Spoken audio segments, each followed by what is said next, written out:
Hey people, wagwan, welcome back to my channel. If you're hearing background noises, please forgive me. The BCG vaccine that newborn baby is supposed to get at the clinic is not available at the clinic.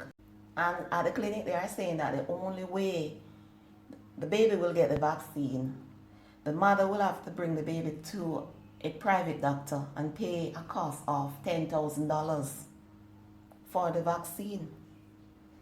Now, tell me if this is not slackness. Andrew Holness and Christopher Tufton, they need to address this immediately.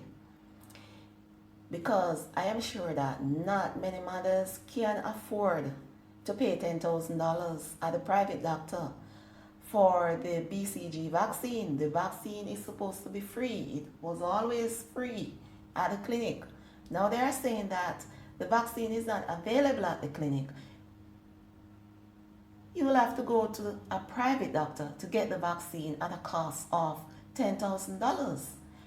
These things need to address immediately, either by Christopher Tufton or Andrew Holness, because they only care about AstraZeneca vaccine, nothing else.